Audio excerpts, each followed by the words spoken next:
VK Mishra project. हमारे channel पे बने रहने के लिए हमारे चैनल को लाल बटन दबा करके सब्सक्राइब करें और साथ में बेल आइकन घंटी दबाएं।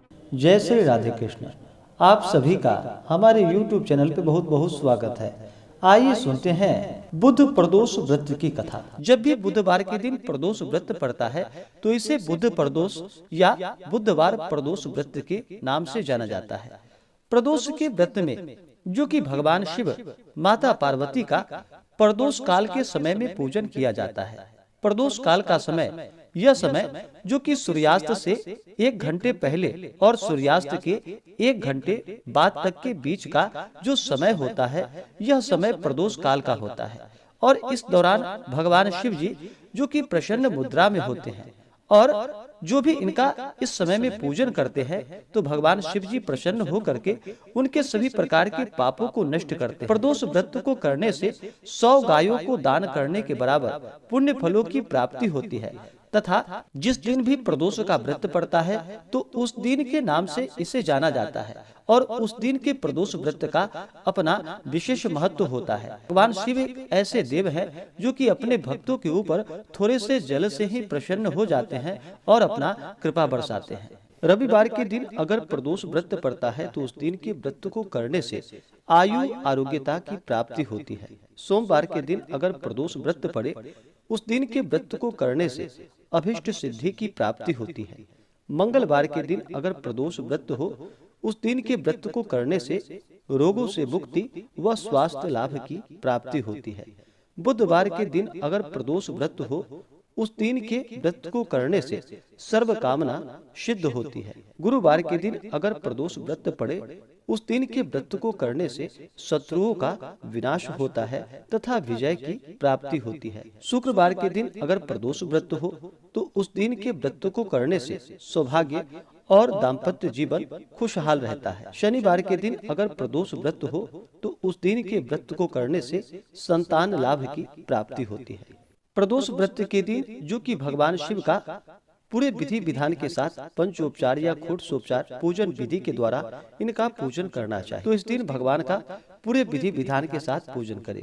जो भी प्रदोष का व्रत करते हैं उन्हें चाहिए कि प्रदोष व्रत के दिन यानी कि त्रयोदशी तिथि के दिन सुबह उठ करके नित्य क्रियाओं से निवृत्त हो करके गंगा नदी में स्नान करें या घर के नहाने के पानी में ही थोड़ा सा गंगा जल मिला करके स्नान करना चाहिए। शुद्ध वस्त्र धारण करे और फिर व्रत का संकल्प ले। भगवान शिव जी से प्रार्थना करे कि हे भगवान भोलेनाथ, हे माता पार्वती, आज मैं प्रदोष का व्रत करने जा रहा हूँ या करने जा रही हूँ। आप हमें आशीर्वाद प्रदान करें कि यह व्रत मेरा सफलता पूर्वक पूर्ण हो। आप हमें आशीर्वाद प्रदान करें।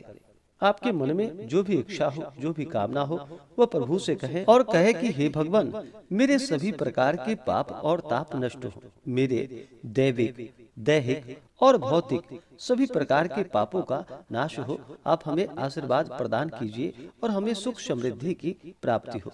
इस प्रकार से भगवान से प्रार्थना करें और इस दिन जो कि दिन भर उपवास रहते हुए दिन रात्रि व्रत को रखना चाहिए। भगवान शिव के पूजन में अन्न ग्रहण नहीं किया जाता है। जो उपवास नहीं रह पाते हैं, जिनका स्वास्थ्य सही ना हो, वो एक समय दिन में फलाहार का सेवन करें और भगवान का पूरे विधि विधान के साथ इस दिन जो कि सुबह के वक्त और शाम के वक्त विशेष करके शाम में प्रदोष काल के समय में भगवान शिव जी का पूरे विधि विधान के साथ पूजन करें। इस दिन घर पे पूजन कर रहे हो तो घर पे, नहीं तो अगर आप मंदिर में जा करके पूजन करते हो तो यह अनंत गुना पुण्य फलदायी होता है। घर से कई गुना पुण्य फल जो कि भगवान शिव के मंदिर में अगर आप पूजन करते हैं तो वह कई गुना ज्यादा पुण्य फलदायी होता है। इस दिन भगवान के पूजन के लिए अगर आप घर पे पूजन कर रहे हो तो अपने घर को जो कि अच्छे तरह से इस दिन साफ सफाई का ध्यान रखें और भगवान के पूजन के लिए एक अच्छा सा जगह ले।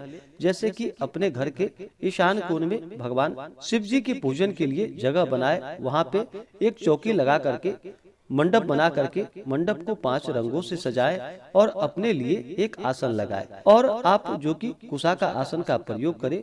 उत्तर या पूर्व दिशा की ओर मुख करके बैठे और भगवान शिव जी का जो आपने आसन लगाया है उस पे भगवान शिव के लिए सफेद वस्त्र और माता पार्वती के लिए लाल वस्त्र बिछाएं। किसी भी प्रकार के पूजन में या व्रत में सबसे पहले भगवान गणेश जी का पूजन किया जाता है।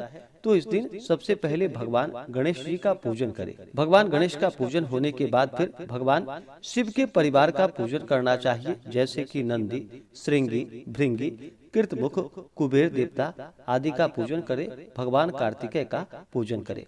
उसके बाद फिर भगवान शिव और माता पार्वती का फोटो या प्रतिमा रख करके उनका पूरे विधि विधान के साथ पूजन करे। इस दिन भगवान शिव का जो कि जल से अभिषेक करे, पंचामृत से अभिषेक करे, शुद्ध गंगा जल से अभिषेक करे। उसके बाद भगवान को सफेद वस्त्र भगवान शिव जी को चढ़ाएं, फिर जल से आचमनी करवाएं। उसके बाद भगवान को अक्षत अर्पित करे। अक्षत को थोड़ा गीला करके चढ़ाएं, सूखा अक्षत नहीं चढ़ानी चाहिए, तो इस बात का ध्यान रखें। तो भगवान को अक्षत अर्पित करे। फिर चंदन, पुष्पों की माला भगवान शिव जी को अर्पित करे। भगवान शिव को बिलपत्र, शमी पत्र, भांग, धतूरा आदि चढ़ाएं। भगवान को बिलपत्र जब भी चढ़ाते हैं तो बिलपत्र जो कि 3 पत्ते वाला बिलपत्र हो, उस पे राम का नाम लिख करके या नमः शिवाय लिख करके भगवान शिव जी को बिलपत्र अर्पित करनी चाहिए। इससे भगवान शिव जी अति प्रसन्न होते हैं। भगवान शिव को बिलपत्र चढ़ाते समय आप इन मंत्रों का उच्चारण करें तो लाभकारी होगा। मंत्र: ओम त्रिदलम त्रिगुणाकारम त्रिनेत्रम च त्रिधायुधम त्रिजन्म पाप संहारम बिल्वपत्रम शिवार्पणम। भगवान शिव जी को अगर सच्ची श्रद्धा के साथ बिल्वपत्र अर्पित करते हैं तो इससे व्यक्ति के 3 जन्मों के पाप भी नष्ट हो जाते हैं। तो भगवान शिव जी को बिल्वपत्र अवश्य चढ़ाएं। उसके बाद फिर धूप और दीप दिखाएं। अनेक प्रकार का नैवेद्य अपने श्रद्धा भक्ति भाव के साथ भगवान शिव जी को अर्पित करें। नैवेद्य के बाद जल से आचमनी करवाएं, फिर द्रव्य और दक्षिणा चढ़ाएं। मुख शुद्धि के लिए पान पत्र, सुपारी, लौंग, इलायची के साथ में भगवान शिव जी को अर्पित करें। इसी प्रकार से माता पार्वती का पूजन करें। माता पार्वती का जल से अभिषेक करें, पंचामृत से अभिषेक करें, शुद्ध गंगा जल से अभिषेक करें। माता को लाल वस्त्र चढ़ाएं, श्रृंगार की वस्तुएं चढ़ाएं, फिर अक्षत, चंदन, पुष्पों की माला अर्पित करें। स्त्रियां माता पार्वती को सिंदूर चढ़ाएं और पुरुष माता पार्वती को जो कि रोली, चंदन अर्पित करें। फिर धूप और दीप दिखाएं। अनेक प्रकार का नैवेद्य अपने श्रद्धा भक्ति भाव के साथ अर्पित करें। जल से आचमनी करवाएं। मुख शुद्धि के लिए पान पत्र, सुपारी, लौंग, इलायची के साथ में अर्पित करें। उसके बाद फिर जिस दिन भी प्रदोष का व्रत हो, तो इस बार बुधवार के दिन प्रदोष का व्रत है, तो बुधवार प्रदोष व्रत का कथा श्रवण करें। उसके बाद भगवान की आरती करें। इस दिन जो कि ओम नमः शिवाय आदि मंत्रों का जप करना चाहिए। स्त्रियां केवल नमः शिवाय नाम का जप करें। किसी भी प्रकार के व्रत या पूजन में जो कि पूर्ण श्रद्धा भक्ति भाव के साथ भगवान का पूजन करना चाहिए। अगर व्रत के लिए मन में अश्रद्धा हो तो उस व्रत को नहीं करनी चाहिए, क्योंकि वह व्रत निष्फल ही माना जाता है। तो पूर्ण श्रद्धा भक्ति भाव के साथ पूजन को करना चाहिए। व्रत के दौरान किसी के ऊपर क्रोध नहीं करनी चाहिए। अपने मन में किसी के प्रति ईर्ष्या या द्वेष का भाव नहीं लाना चाहिए। अपने से बड़ों का सदा ही सम्मान करना चाहिए। स्त्रियों का सदा ही सम्मान करना चाहिए। व्रत के दौरान ब्रह्मचर्य का पालन करना चाहिए। भगवान नाम का स्मरण, भजन, कीर्तन करते हुए समय को व्यतीत करना चाहिए। जहाँ तक हो सके धूर्त व्यक्तियों से दूरी बना करके रखनी चाहिए और भगवान का पूर्ण श्रद्धा भक्ति भाव के साथ पूजन करना चाहिए। इससे अनंत गुना पुण्य फलों की प्राप्ति होती है और भगवान अपने भक्तों के इच्छाओं को अवश्य ही पूर्ण करते हैं। प्रदोष का व्रत जो कि 26 त्रयोदशियों का व्रत करना चाहिए। कम से कम 11 प्रदोष का व्रत करना चाहिए। उसके बाद अगर संभव ना हो तो आप व्रत का उद्यापन करें। बिना उद्यापन का व्रत पूर्ण नहीं माना जाता है। तो जब भी आप पूजन करने में असमर्थ हो जाएं, तो फिर व्रत का उद्यापन अवश्य ही करना चाहिए। तो आइए सुनते हैं बुद्ध प्रदोष व्रत की कथा। अगर आप प्रदोष व्रत कथा के लिए अन्नदान, वस्त्रदान आदि के लिए ब्राह्मण दक्षिणा देना चाहते हो तो आप अपने श्रद्धा और सामर्थ्य के अनुसार हमें डिस्क्रिप्शन में जाकर के वहां से गूगल पे, फोन पे या अकाउंट नंबर के माध्यम से आप अपने श्रद्धा और सामर्थ्य के अनुसार हमें ब्राह्मण दक्षिणा प्रदान कर सकते हैं। तो आइए सुनते हैं बुधवार त्रयोदशी बुद्ध प्रदोष व्रत की कथा। तो बोलिए प्रेम से भगवान भोलेनाथ की जय, माता पार्वती की जय, विघ्नहर्ता गणेश भगवान की जय, सर्वदेवी देवता की जय। बहुत समय पहले की बात है कि एक बार ऋषियों के कहने पर श्री सूत जी बोले कि हे ऋषियों, अब मैं आपको बुद्ध त्रयोदशी प्रदोष व्रत की कथा सुनाता हूँ। आप ध्यान पूर्वक इसे सुनिए। प्राचीन काल की कथा है। एक पुरुष का नया नया विवाह हुआ था। वह गौने के बाद दूसरी बार पत्नी को लिवाने, जो कि अपने ससुराल पहुंचा और अपनी सास से कहा कि बुधवार के दिन ही पत्नी को लेकर अपने नगर जाएंगे। उस पुरुष के सास ससुर ने, साले सालियों ने उसको बहुत समझाया कि बुधवार को पत्नी को विदा कराकर ले जाना यह शुभ नहीं होता है, लेकिन वह पुरुष अपनी जिद पर अड़ा रहा और टस से मस नहीं हुआ।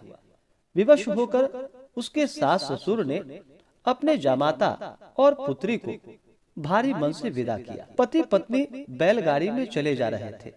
नगर के बाहर निकलते ही पत्नी को बड़ी जोरों की प्यास लगी और फिर उसने अपने पति से कहा कि मुझे पानी लाकर दो, और पति लोटा लेकर पत्नी के लिए पानी लेने के लिए चला गया। पानी लेकर जब लौटा तो उसके क्रोध और आश्चर्य का कोई ठिकाना न रहा, क्योंकि उसकी पत्नी किसी अन्य पुरुष के साथ उसके लाए लोटे में पानी पीकर हंस हंस कर उससे बातें कर रही थी। क्रोध में आग बबूला होकर वह उस आदमी से झगड़ा करने लगा, मगर यह देखकर उसके आश्चर्य की सीमा न रही कि उस पुरुष की शक्ल भी हूबहू उस आदमी से मिलती थी। हम शक्ल आदमियों को झगड़ते हुए जब काफी देर हो गई तो वहां आने जाने वालों की भीड़ एकत्रित हो गई। सिपाही भी वहां पर आ पहुंचे। सिपाही ने स्त्री से पूछा कि इन दोनों में से तुम्हारा पति कौन है, कौन तुम्हारा आदमी है? तो वह बेचारी असमंजस में पड़ गई, क्योंकि दोनों की शक्ल एक दूसरे से बिल्कुल ही मिलती थी। बीच राह में अपनी पत्नी को इस तरह देखकर उस पुरुष की आंखें भर आईं। वह भगवान शंकर से प्रार्थना करने लगा कि हे भगवान, आप मेरी और मेरी पत्नी की रक्षा कीजिए। मुझसे बड़ी भूल हुई जो मैंने बुधवार को अपनी पत्नी को विदा करा लाया। भविष्य में ऐसा अपराध मैं कदापि नहीं करूंगा। और फिर क्या था, उसकी वह प्रार्थना जैसे ही पूरी हुई कि दूसरा पुरुष वहां से अंतर ध्यान हो गया और वह पुरुष सकुशल अपनी पत्नी के साथ अपने घर पहुंच गया।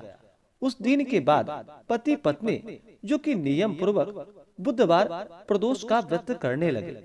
इस प्रकार भगवान शंकर भगवान भोलेनाथ की कृपा से उसके सभी प्रकार के दुख और कष्ट दूर हुए तथा अभिष्ट सिद्धि की प्राप्ति हुई।